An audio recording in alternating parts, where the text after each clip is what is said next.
بزرگان محترم، برادران اسلام، رجب کا مہینہ چل رہا ہے اور ماہ رجب کے آغاز سے ہی حضور نبی کریم صلی اللہ علیہ وسلم اپنے معمولات کو رمضان المبارک کے حوالے سے اور اپنی مصروفیات کو رمضان کے حوالے سے مختصر کرنے کی کوشش فرمانا شروع کر دیا کرتے تھے۔ اور مشہور ہے کہ جب رجب کا چاند نبی کریم صلی اللہ علیہ وسلم نے دیکھا تو دعا فرمائی، اللہم بارک لنا فی رجب و شعبان و بلغنا رمضان، یا اللہ رجب اور شعبان میں ہمارے لیے برکت عطا فرما دے اور رمضان المبارک تک ہمیں پہنچا دے۔ یعنی نبی کریم صلی اللہ علیہ وسلم سے اس کے علاوہ اپنی عمر میں زیادتی کے لیے کوئی اور دعا کہیں بھی منقول نہیں۔ صرف اس موقع پر حضور نے اپنی عمر میں اس قدر گنجائش کی دعا فرمائی ہے کہ یا اللہ اب جب رجب آ ہی گیا، 2 مہینے رمضان کے رہ گئے، تو اب رمضان کی تکمیل ہمارے لیے فرما۔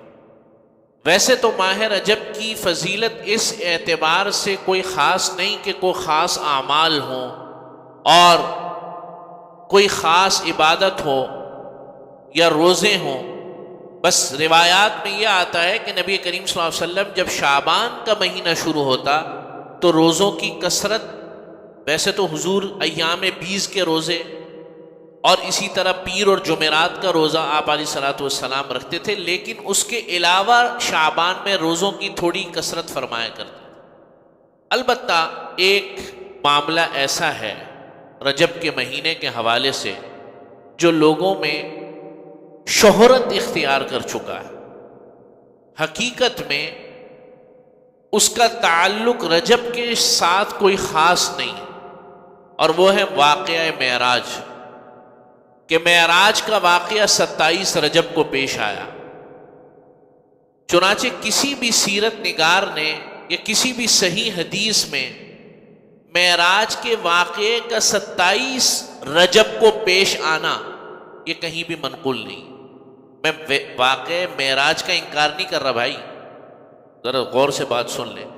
27 رجب کے حوالے سے مخصوص تاریخ کسی بھی صحیح حدیث میں منقول نہیں، لیکن واقعہ معراج تو 45 صحابہ اکرام سے روایات منقول، اور 45 صحابہ اکرام سے مختلف روایات بخاری میں، مسلم شریف میں، مسند امام احمد میں اور حدیث کی بڑی کتابوں میں منقول ہے۔ واقعہ معراج کی بات نہیں کر رہا، واقعہ معراج کا تو ذکر اللہ رب العزت قرآن میں فرما رہے، جو میں نے آیت تلاوت کی، سبحان الذی اسری بعبدہ، پاک ہے وہ ذات جو لے گئی اپنے بندے کو بعبدہ لیلا من المسجد الحرام، ایک رات کے اندر مسجد حرام سے مسجد اقصی تک، الذی بارکنا حولہ لنریہ من آیاتنا، وہ مسجد اقصی کہ جس کے گرد ہم نے برکت کو رکھ دیا ہے۔ کیا مطلب یہ کہ یہ وہ جگہ ہے کہ جہاں نبی انبیاء کی کثیر تعداد کا وارد ہونا ثابت ہے،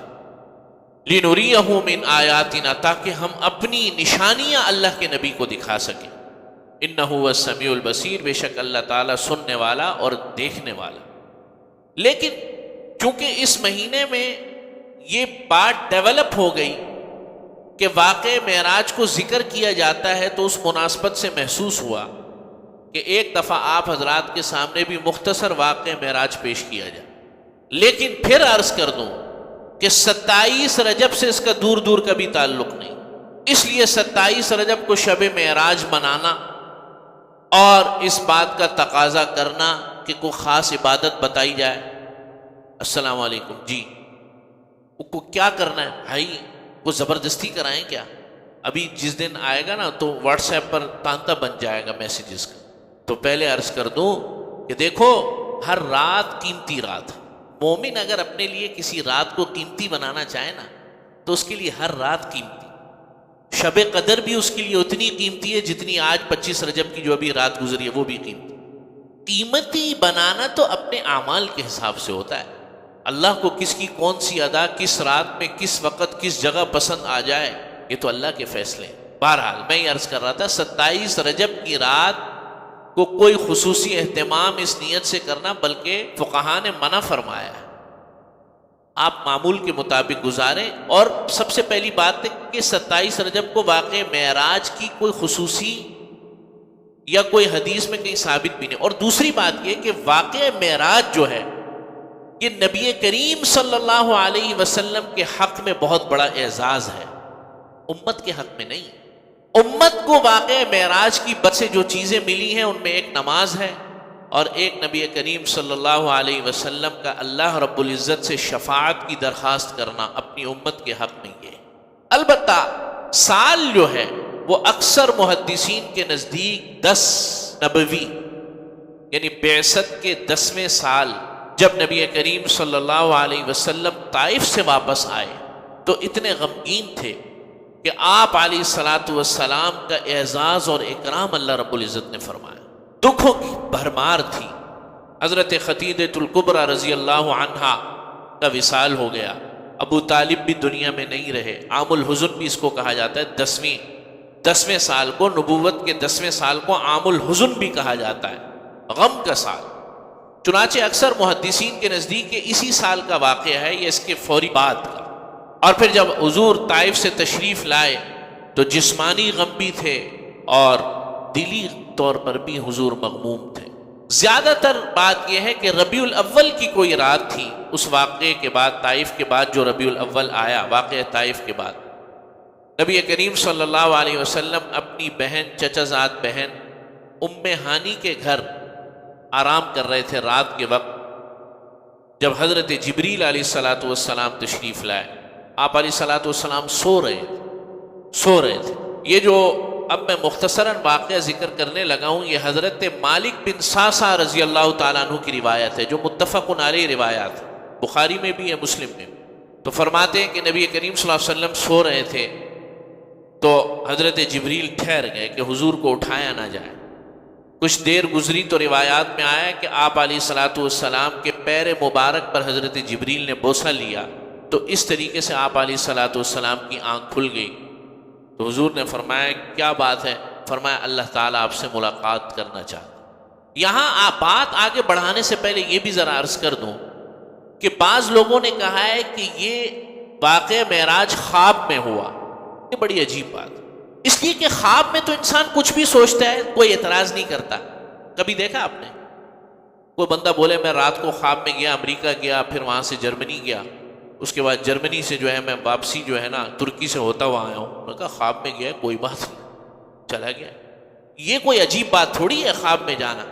وہ جو لوگوں کے اندر تہلکہ مچ گیا کہ یہ محمد کیا کہہ رہے ہیں، وہ جو لوگوں کے اندر ایک بے چینی پھیل گئی اور خود تھوڑے بہت مسلمان بھی پریشان ہو گئے کہ آپ علیہ الصلوۃ والسلام یہ کیا کہہ رہے ہیں کہ ایک رات میں بیت المقدس تشریف لے گئے مسجد اقصی، پھر وہاں سے سدرۃ المنتہا 7 آسمانوں کا سفر اور بیت المعمور اور پھر وہاں سے واپسی ایک رات کے اندر. تو خواب میں اگر کوئی یہ ہو تو اس پہ تو کسی کو کوئی پریشان ہونے کی ضرورت ہی نہیں.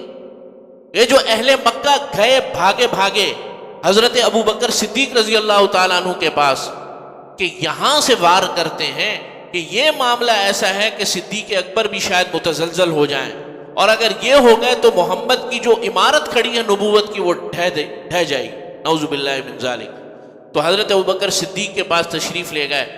مشرکین مکہ گئے، حضرت ابوبکر صدیق رضی اللہ تعالیٰ عنہ نے کہا کون کہہ رہا ہے؟ فرمایا تمہارا دوست محمد کہہ رہا ہے. اچھا نبی کریم صلی اللہ علیہ وسلم فرما رہے ہیں تو ٹھیک ہی فرما رہے ہو. وہاں سے صدیق اکبر لقب ملا ہے حضرت ابوبکر صدیق. فرمایا کہ میرا دوست اگر یہ کہتا ہے کہ دن کے اندر وحی لے کر ایک فرشتہ آتا ہے اور وہ فرشتہ قرآن مجید اور اللہ کی وحی دل کے اندر القاء کرتا ہے، میں نے کبھی نہیں دیکھا اس فرشتے کو، تو جب میں یہ مانتا ہوں تو آج فرشتہ پہلے آتا تھا آج لے کر چلا گیا، تو اس میں کیا مسئلہ؟ پہلے فرشتہ آتا تھا میں نے تو نہیں دیکھا تھا لیکن مانتا ہوں اور کل اگر رات کو فرشتہ آ کر لے گیا محمد کو، میرے دوست کو، تو اس میں کون سی بڑی بات ہے؟ میں یہ بھی مانتا ہوں۔ اس موقع پر نبی کریم صلی اللہ علیہ وسلم نے صدیق فرمایا کہ ہر نبی کا ایک صدیق ہوتا ہے، ہر امت میں ایک صدیق ہوتا ہے، اس امت کا صدیق ابو بکر ہے، جس نے کبھی کوئی دلیل نہیں مانگی، جس نے کبھی کوئی دلیل نہیں مانگی، جو میں نے کہہ دیا مان لیا، اس کو کہتے ہیں صدیق۔ بہرحال حضرت جبریل نے فرمایا کہ آپ کو اللہ نے ملاقات کے لیے بلایا ہے۔ نبی کریم صلی اللہ علیہ وسلم کو پہلے حتیم میں لے کر گئے۔ حضور فرماتے ہیں کہ یہاں سے لے کر یہ نہر کا جو گلے کا یہ حصہ ہے نا جو دبتا ہے، یہاں سے لے کر ناف تک میرے سینے کو چیرا فرشتوں نے، میرے قلب کو نکالا اور اس کو آب زمزم سے دھویا اور اس کے اندر علم اور حکمت کو بھرا۔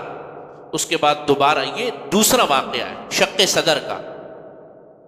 پہلا واقعہ حضور کے بچپن میں پیش آیا جب آپ علیہ الصلوۃ والسلام کی عمر 3 یا 4 سال تھی، جب حضور علیہ الصلوۃ والسلام دائی حلیمہ سعدیہ کے یہاں پرورش پا رہے تھے۔ دوسرا واقعہ یہ۔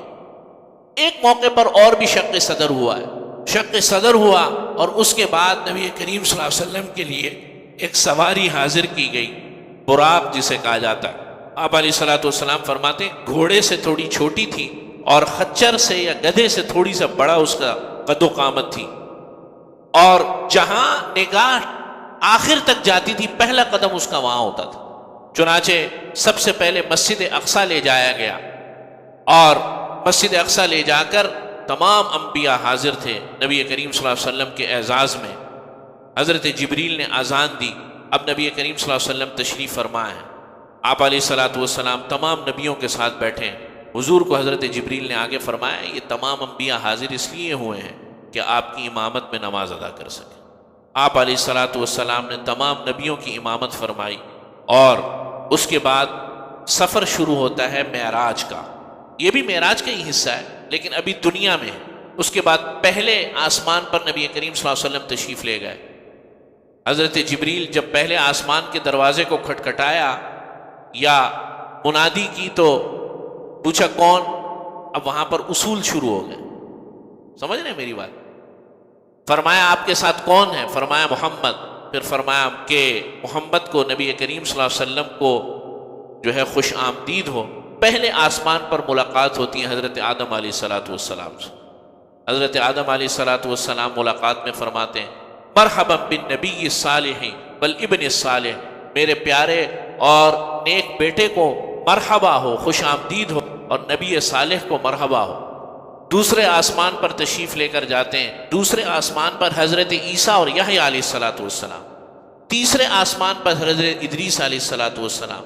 چوتھے آسمان پر حضرت یوسف، اور پانچویں آسمان پر جو ہے حضرت ہارون علیہ الصلوۃ والسلام ملاقات ہوئی، اور چھٹے آسمان پر حضرت موسیٰ علیہ الصلوۃ والسلام۔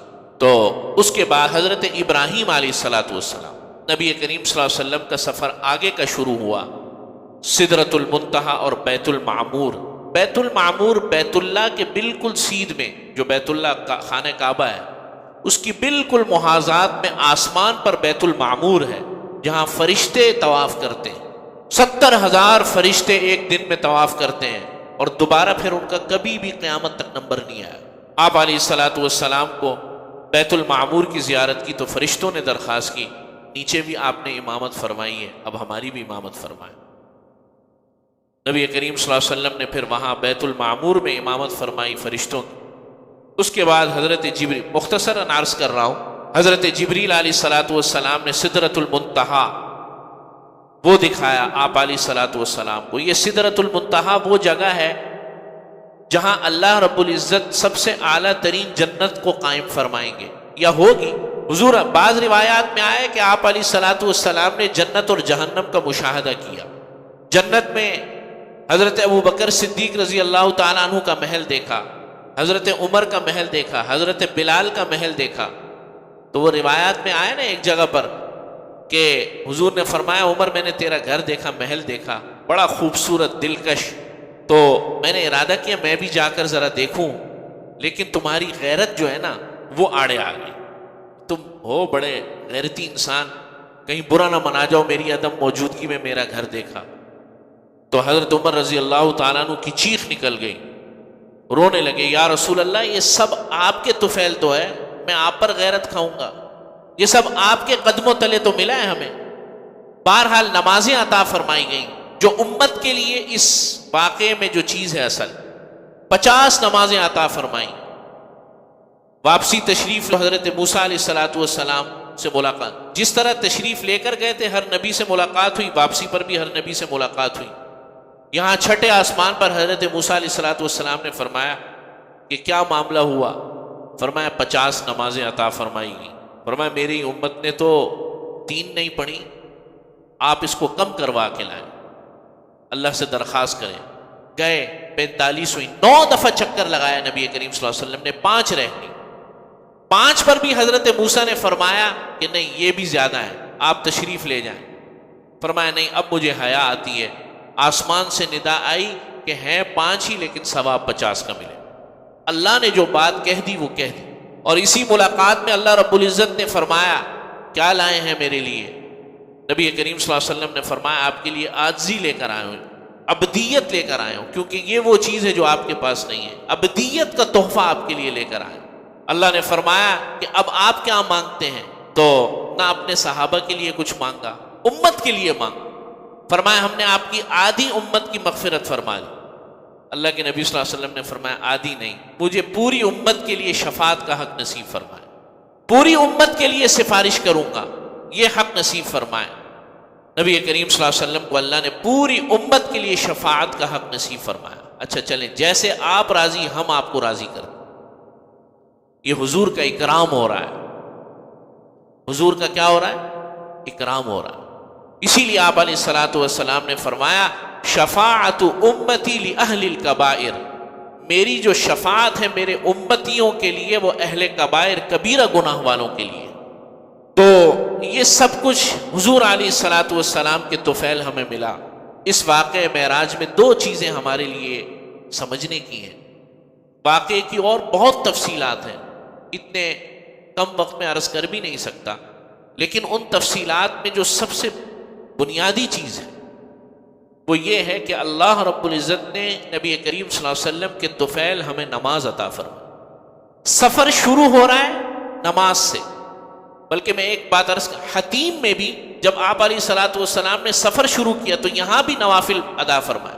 بیت المقدس مسجد اقصی پہنچ کر بھی اللہ کے نبی امامت فرما رہے ہیں، بیت المعمور پہنچ کر بھی فرشتوں کی امامت فرما رہے ہیں، اور وہاں سے بھی نماز لے کر آ رہے ہیں۔ سمجھ رہے ہیں میری بات؟ اسی لیے نبی کریم صلی اللہ علیہ وسلم نے فرمایا کہ مومن کی جو معراج ہے وہ نماز ہے۔ چنانچہ واقعہ معراج میں ہمارے لیے سیکھنے کی چیز رات کو جاگنا نہیں ہے، رات کو حلوے پکانا نہیں ہے، پوریاں پکانا نہیں ہے، سمجھ رہے ہیں میری بات؟ بلکہ واقعہ معراج میں رات کو صبح فجر کی نماز پڑھنے کے لیے مسجد میں آنا ہے، 5 وقتہ نماز کا پابند بننا ہے، جو اللہ نے عظیم و شان تحفہ اس امت کو نصیب فرمایا۔ اور نبی کریم صلی اللہ علیہ وسلم کی ذات اقدس کے لیے کثرت سے درود پڑھنا، اس وجہ سے کہ آپ علیہ السلام کی شفاعت ہمیں نصیب ہو سکے قیامت کے دن۔ اللہ سے دعائے توفیق عمل نصیب فرمائے۔ وآخر دعوانا الحمدللہ۔